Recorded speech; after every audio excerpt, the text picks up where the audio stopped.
Am I the a-hole for refusing to pay for a former friend's daughter's college? I'm male 37, had a friend Roy, male 37, when I was in high school. We were friends for years prior to graduating and remained friends some years after. I considered him my best friend. At one point he had a daughter, May, and I became her godfather at his and his partner's request. At the time, I was still living with a bunch of friends from high school, one of which was my roommate Taylor and his brother Jordan. Roy split with his wife during this time, and since I was his closest friend, I convinced the other guys to let Roy move in. Jordan had never liked me from the get-go and attempted to drive wedges between my friends and I. He did this whenever I wasn't around, and I didn't realize how bad it had gotten until it was too late. He'd make shrewd comments about my girlfriend being out of my league and my career amongst other things. And a few people who remained my friends told me in more detail that he lied about me, like saying I had trashed the kitchen when it was really him. And despite them trying to defend me, their words fell on deaf ears. I wasn't aware, but apparently even Roy believed Jordan. Our lease was ending near this point, and Jordan, Taylor, and Roy had plotted behind my back to kick me out.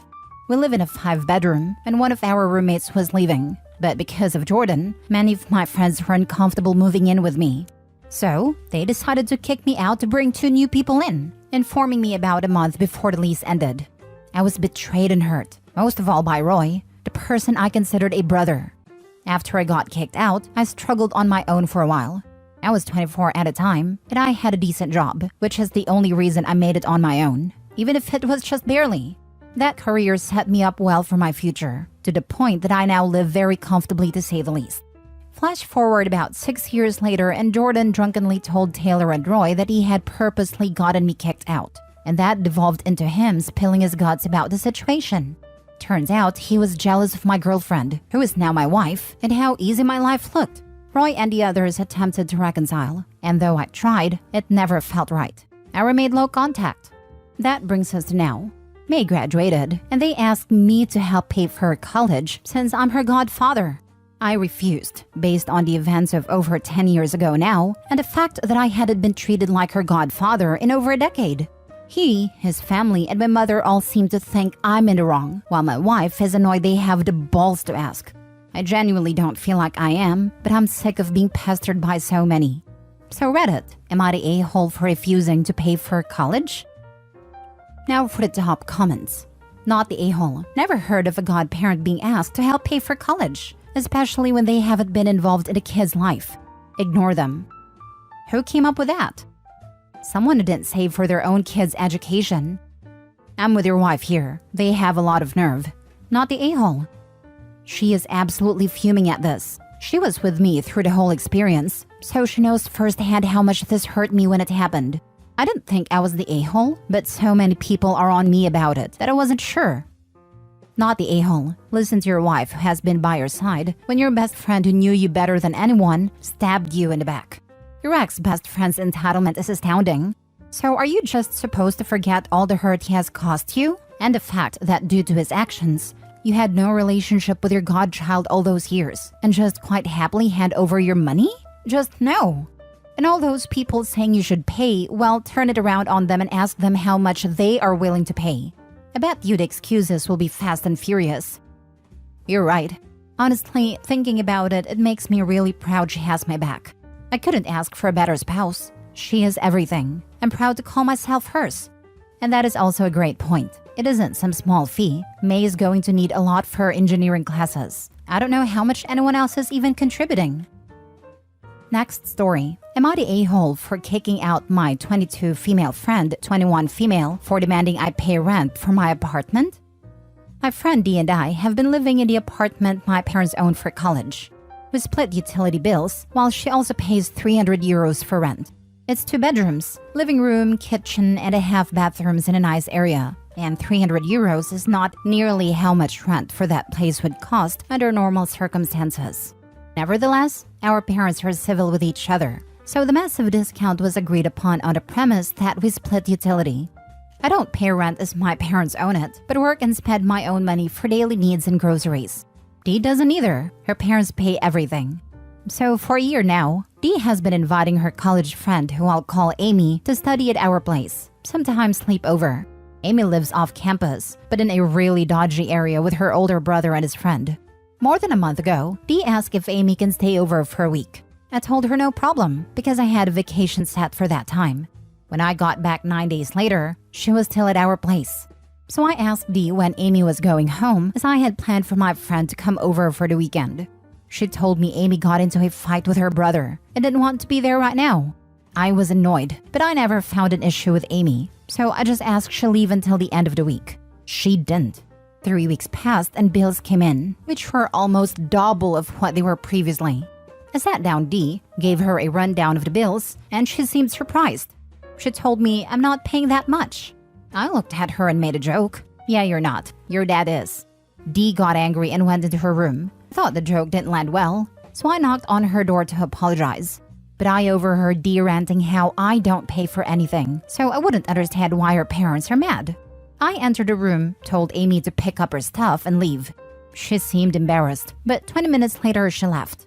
I asked Dee what she meant by that, and she said, "The bills are twice as much as last month's, and Dad is going insane over why he has to pay this much when you even had a guest over." I told her she's a hypocrite if she thinks my friend staying over for a weekend affected the bills nearly as much as Amy living here for a month. She told me I'm heartless for blaming Amy, who was having a hard time, for the increased bills, and screamed I should contribute more to them. Then she called her dad in the bathroom and demanded that I pay rent too, because it's unfair. I told her she's insane if she thinks I should pay rent in my own apartment, and that she has until the start of the semester to find another place and move out. Dee started crying and throwing some towels on the ground. She did move out a few days ago, and we haven't spoken since, but Amy texted me apologizing for burdening me. My parents told me it wasn't my decision to make, even though they agree. Now, I'm not sure if I was an a-hole for making her move out or for how I acted towards both her and Amy. Not the a-hole, it's just pure logic. People are too soft and illogical these days. If she feels so inclined to help someone out, then she should do so from her own pocket. Exactly. Help your friend all you want, but not on somebody else's dime. Yep, some people just don't get how they're forcing problems onto other people, and when confronted, want to say stuff about moral high ground. Sorry that sucks, but it literally has nothing to do with OP's life. I once had a roommate who would take in stray animals, then criticize me for not helping out. I'd say, you chose this charity, not me. Apparently, this made me a selfish a-hole. Not the a-hole. It's done and sorted. Move on and study well. Thank you. Not the a-hole. Rooming with a friend is a great way to lose a friend.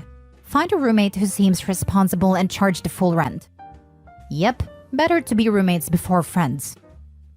Next story. Am I the a-hole for telling a friend that I can't be there after her F-buddy died? My friend started seeing a guy who told her he was married and had kids. He just wanted a physical relationship, and she was okay with that, she said. 6 months later, she was mad that he didn't want to leave his wife for her, and she went to tell his wife. So that ended their little setup, but his wife forgave him. 4 years later, my friend contacts him again on Facebook. She apologizes and tells him that now she is ready for just a physical relationship. Everything's going great, until 6 months later, and after a quick morning session, he tells my friend he's not feeling well. He drives home and dies after getting home. My friend finds out because she doesn't hear from him for some days and calls a mutual friend of theirs who tells her. She's hysterical when she calls me. I get that it's a shock, and then his wife found their secret messages on his phone. My friend finds out the date of his burial and she insists she's going. I tell her not to. She attends, but his sister tells her to go home. Every time we talk, she's talking about him and how she's visiting his grave and is leaving little trinkets, hearts and frames by his grave. I ask her if she has thought about how his wife and kids might feel about this, but she insists that she's in mourning and this is her way of dealing with it. I might be insensitive, but I tell her I find it disrespectful, and that if this was her husband, would she want her dead husband's F-buddy doing that? So in her own words, I'm insensitive and probably an a-hole. I'm just confused because she has told me many times that their rendezvous was just physical and that's all she wanted. So am I the a-hole for putting some distance between this friend and myself and not being there as much as I probably would have had it been a friend or family member of hers who had died? Edit. I know many are questioning my own morals by being her friend. There are many things I wish I had done differently. After his death, she called me and was hysterical. Her wanting to go to his funeral and now visiting his grave is something I've talked to her out of. I've never supported any of what she's doing with this guy. We've known each other since we were little as how our moms know each other and all that. So it's gonna create some contention. Now for the comments. Not the a-hole. I would distance myself from someone who thought all of that was acceptable. She thinks you are insensitive? Says the mistress who showed up at his funeral. Wow. Yeah, this is not a situation I would want to be anywhere close to. Fully agreed, not the a-hole. But you will beat yourself if you don't GTFO before you get caught up in something worse. Not the a-hole. Why are you friends with someone who thinks it's okay to behave like this? At the moment, we're low contact. If we speak, I tell her my opinion about these visits she's making to his grave. So I'm definitely the minority here. But what your friend is experiencing is called disenfranchised grief. It happens when a person's grief is deemed unacceptable due to societal norms. She needs to see a therapist, or her behavior may worsen. What she has done is wrong, but people do not always have a rational reaction to grief. Also, she's getting a lot of hate in these comments, but the only person responsible for this man's wife's feelings is the guy who is dead now. I can't stand a cheater. He's ruined multiple lives, and is not even here anymore to answer for it. Cheaters are the worst, but homewreckers are a close second. I don't know why she's morally in the clear for hooking up with a married man, just because she's not the one in the relationship. People have a responsibility to demonstrate a basic level of decency and concern for the lives and feelings of others, even strangers. Last story. Am I the a-hole for telling my friend it was too damn bad she was uncomfortable? I work as a kind of personal assistant / art handler and organizer to an individual with an extensive collection. It's an interesting job, and I get a lot of opportunities for new experiences and invitations to events. My boss and I do not have the same tastes in art. He's an older, very traditional guy, and that reflects in the events I get invited to and the people that I'm interacting with at these events. We have a world-famous opera in our city, and I was gifted 2 tickets to the opera last weekend, with an invitation to attend a pre-show cocktail party in a private area. This was not a work event for me, but still a networking opportunity and a gift from my boss's personal friend. My fiancé was visiting family, so I invited my friend Sarah to join me. She arrived at my house Saturday afternoon to get ready with me. She had brought a dress to wear that I didn't think she should. It was very pretty, but more like a club dress than an event dress. Bright pink and very short. And our opera is known for a no dress code, just be fabulous approach, so it was fine for the venue itself. But I knew the pre-party was going to be an older, more traditional opera dress crowd. I myself wore a deep green floor-length dress for reference. I offered her the option of choosing something out of my closet, and told her that I thought she might be uncomfortable at a party because of the type of group they were. But she wanted to wear that dress, so I didn't push it. At a party, most of the attendees didn't seem interested in engaging with her, and while outwardly polite, it did feel like they were equally uncomfortable with her presence, as she was being there. She stayed next to me the whole time, which was fine, but she was sullen and kept grabbing my arm to whisper in my ear that we should leave. After the 3rd time, Sarah pulled me out of the conversation and told me she wanted us to leave the party. I got irritated and told her it was too damn bad that she was uncomfortable. I warned her.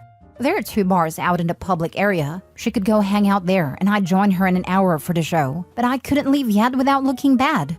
I might not have been working, but I accepted the invitation. And now my behavior here reflects on my boss. And that ultimately affects my job, regardless of it not being officially work. Sarah stayed at a party instead, and eventually it was over and we attended a show. She didn't speak to me at all on the drive home, and texted me after I dropped her off that she was upset by the way I had treated her, and that I should have left when she wanted. I think that's unfair. I talk about my job all the time, and she knows very well that expectations are placed on me at these events, and how I am expected to act. I tried to tell her, but obviously I wasn't going to force her to change. But she's still mad, and a mutual friend is guilting me for not caring about Sarah's comfort. And I'm starting to feel a little bad. And I don't know, am I the a-hole? Not the a-hole.